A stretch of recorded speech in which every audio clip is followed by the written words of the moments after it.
August 6 and August 9, 1945 America ने Japan से अपने नेवल बेस पर्ल हार्बर पर हुए अटैक का बदला लिया। The US aircraft carrier Bunker Hill now shown for the first time. वो भी हिरोशिमा और नागासाकी में एटॉमिक बॉम्ब गिराकर, जिसने जापान को पूरी तरह से बर्बाद कर दिया। Millions of people died and Japan lost 93% of its steel industry and over 30% of its industrial machinery and more than a quarter of its all national buildings and structures and over 80% of all it's ships. Japan की economy पूरी तरह से बर्बाद हो चुकी थी। बड़े बड़े शहर बर्बाद हुए और उसकी करेंसी की कोई वैल्यू बची ही नहीं। And on top of that famines were on the gate. Japan was totally destroyed. लेकिन सिर्फ 10 साल बाद ही जापान फिर से रिकवर करता है, अपनी सिटीज को दोबारा से बिल्ड करता है। और उस डिजास्टर के सिर्फ 20 साल बाद ही जापान ना सिर्फ पूरी तरह रिकवर कर चुका था, बल्कि वर्ल्ड की सेकंड बिगेस्ट इकोनॉमी बन चुका था। सिर्फ 2 डेकेड्स के अंदर ये ग्रोथ एक्स्ट्रा ऑर्डिनरी थी। लोग इसको जापान का इकोनॉमिक मिरेकल बोलते हैं। सभी लोगों को लग रहा था कि जापान अमेरिका को भी पीछे छोड़कर वर्ल्ड सुपर पावर बनेगा। हालांकि वर्ल्ड वॉर 2 में जापान की बुरी हार के बाद अमेरिका जापान को कंप्लीटली कंट्रोल करता है। जापान का कॉन्स्टिट्यूशन भी फरवरी 1946 में अमेरिका की एक कमेटी ने लिखा था और उसमें आज तक कोई भी बदलाव नहीं हुआ है। और अमेरिका ने जापान की जमीन पर 130 से भी ज्यादा परमानेंट मिलिट्री बेसिस बना रखे हैं। और जापान के खुद के टॉप पोजीशन ऑफिशियल्स काफी बार बोल चुके हैं कि जापान के अंदर कोई भी बड़ा डिसीजन अमेरिका की मर्जी के खिलाफ नहीं लिया जाता। But back to the story, Japan was doing amazing. लेकिन ये सिर्फ 1985 तक चला और उसके बाद से आज करीब 40 साल हो चुके हैं। जापान की इकोनॉमी ग्रो करना तो छोड़िए, बल्कि काफी बार रिसेशन में जा चुकी है। रिसेशन उस कंडीशन को कहते हैं जब किसी कंट्री की ग्रोथ नेगेटिव हो, यानी उसकी इकोनॉमी बढ़ने की बजाय उल्टी कम होने लगे। और ये कोई इत्तेफाक नहीं था, बल्कि एक सीरीज ऑफ मिस्टेक्स का परिणाम था, जिसमें दुनिया की ज्यादातर प्रॉब्लम्स की तरह अमेरिका ने भी अपना पूरा योगदान दिया है। तो ऐसी कौन सी गलतियां थी जो जापान ने 1980s में की और उसके कॉन्सिक्वेंसेस जापान को आज तक झेलने पड़ रहे हैं।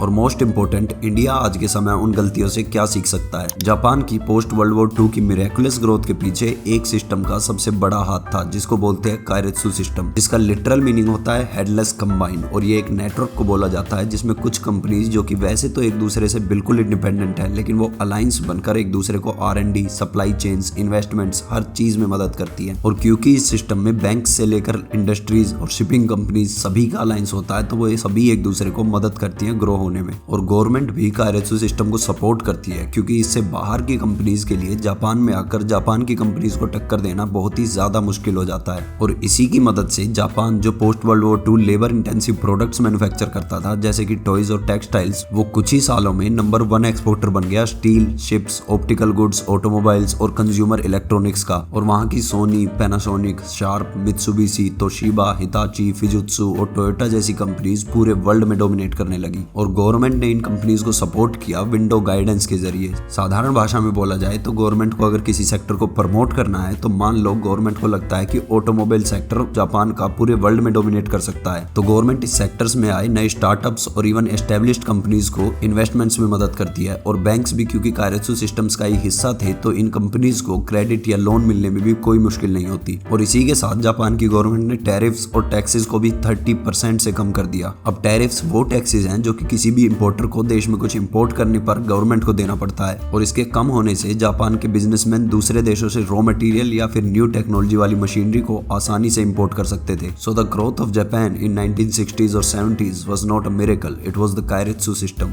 और इस कायरेत्सु सिस्टम की मदद से Japanese companies were able to develop far superior technology and export to US and other countries, जिससे लेट 1960s आते आते जापान ट्रेड सरप्लस एंजॉय कर रहा था, यानी कि वो दूसरे देशों से इंपोर्ट कम करता था और एक्सपोर्ट ज्यादा। और इसमें एक बड़ा रोल जापान की डीवैल्यूड करेंसी का भी था, क्योंकि जापान में चीजें सस्ते में बन रही थी, तभी वो वर्ल्ड मार्केट को अट्रैक्ट कर पा रही थी। और 1970s तक जापान की per capita income US, UK जैसी कंट्रीज के बराबर चल रही थी। इन्फ्लेशन कम था, अनएम्प्लॉयमेंट कम थी, and Japan was able to lift millions from poverty. Sounds like a scene from Shivaji the Boss, right?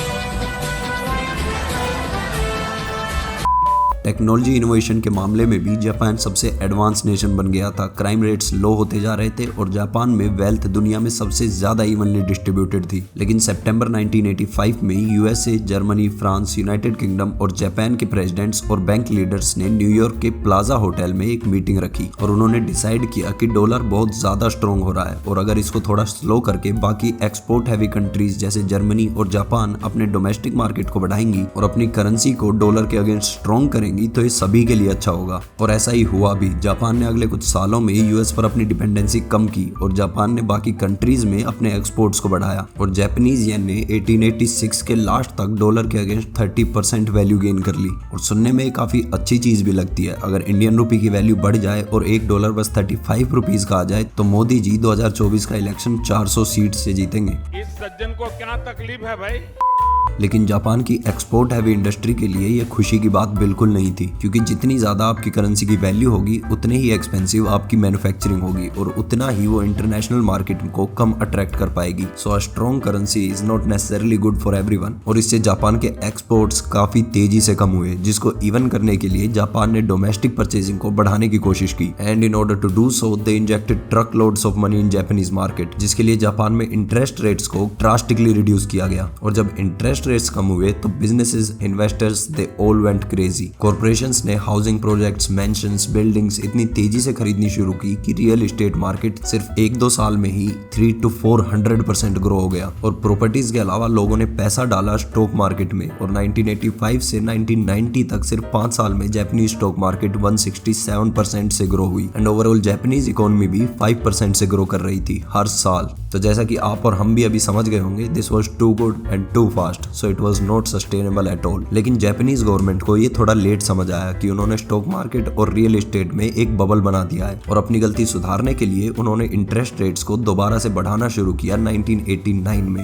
And suddenly credit was not easy to get. Stock market and real estate started to fall and even investments started to decline और 1990 आते आते Japan की economy खत्म हो गई। लेकिन Japan एक अकेला ऐसा देश नहीं है जिसके साथ ऐसा हुआ है। इकोनॉमिक क्रैश काफी नेशंस के साथ काफी बार हुए हैं, लेकिन जापान का केस इसलिए स्पेशल है क्योंकि आज 30 साल बाद तक भी जापान इस चीज से पूरी तरह रिकवर नहीं कर पाया है। और जापान के साथ ऐसा क्यों हुआ, इसके पीछे 3 रीजंस हैं। Number 1, banks. जब जापानीज इकोनॉमी अपने पीक पर थी तो बैंक्स ने खुले दिल से लोन बांटे बिना किसी स्ट्रिक्ट बैकग्राउंड चेक किए and when everyone had access to money, सभी ने एसेट्स बाय किए, which means again the more land prices increase. और जब ये बबल बस्ट हुआ तो ये पूरी चीज रिवर्स हो गई। अब बैंक्स के पास किसी को देने के लिए पैसा था ही नहीं। इसका मतलब लोगों के पास अब वो इजी एक्सेस खत्म हो गया पैसे का। और जब ऐसा हुआ तो लोगों ने पैसा खर्च करना या फिर इन्वेस्ट करना दोनों ही खत्म कर दिया और वो सेविंग्स पर ज्यादा ध्यान देने लगे। और ये चीज किसी भी इकोनॉमी के लिए बिल्कुल भी अच्छी नहीं है कि लोगों का भरोसा इकोनॉमी पर रहे ही ना, जिससे वो पैसा खर्च करना या इन्वेस्ट करना ही बंद कर दे और इससे इकोनॉमी और भी ज्यादा फेल हो जाती है। और दूसरी प्रॉब्लम थी कि 1990 से लेकर 2014 तक जापानीज येन डॉलर के अगेंस्ट बहुत ज्यादा अनस्टेबल था और जब इसकी वैल्यू बढ़ती थी तो इतनी ज्यादा बढ़ जाती थी कि जापान के मैन्युफैक्चरिंग और एक्सपोर्ट्स बहुत महंगे हो जाते थे इंटरनेशनल मार्केट के लिए। स्ट्रॉन्ग एस्टेब्लिश्ड बिजनेसेस ने तो आउटसोर्स कर ली अपनी मैन्युफैक्चरिंग, पर क्योंकि मैन्युफैक्चरिंग भी महंगी थी और बैंक से लोन्स और प्राइवेट इन्वेस्टमेंट्स दोनों ही नहीं मिल रही थी तो स्टार्टअप्स कैसे भी सर्वाइव कर ही नहीं सकते थे, जिससे जापान जो एक समय पर टेक्नोलॉजिकली इतना एडवांस हुआ करता था, it's technology became week and old. और वही सेम काइरित्सु सिस्टम जिसने जापान को वर्ल्ड लीडर बनाया था, वही सिस्टम उसको 1990s के बाद नुकसान देने लगा। और जापान के नेबर्स जैसे ताइवान और साउथ कोरिया ने भी जापान से ही सीखकर अपनी टेक्नोलॉजी डेवलप की, लेकिन उनकी मॉनेटरी पॉलिसीज जापान से काफी बेहतर थी और उनकी लेस एक्सपेंसिव करेंसी ने भी उनकी मदद की और उसी से सैमसंग, एलजी और हुंडई जैसे ब्रांड्स आज इतने बड़े हुए हैं। और जापान भले ही एक समय में टेक्नोलॉजी में वर्ल्ड लीडर था, लेकिन उसकी इन्वेंशंस, इनोवेशन सभी मैकेनिकल फील्ड में थी, जैसे कि कैमरास, वॉकमैन्स, कार्स, टेलीविजन्स। ये उस समय के हिसाब से काफी परफेक्ट था, लेकिन 1990s के बाद का समय था सॉफ्टवेयर्स का and Japan couldn't catch up. और तीसरी प्रॉब्लम एज एन इंडियन आपको शायद थोड़ी सी अजीब लग सकती है, लेकिन आपको पता है कि जापान में अडल्ट डायपर्स ज्यादा बिकते हैं बेबी डायपर से, मतलब कि जापान अब बूढ़ा होता जा रहा है। और जैसा कि आपको पता ही है कि हर इकोनॉमी में वर्किंग क्लास के टैक्सेस से बुजुर्गों की देखभाल होती है। जापान ऑलरेडी वेलफेयर में 1/3 सोशल वेलफेयर पर खर्च करता है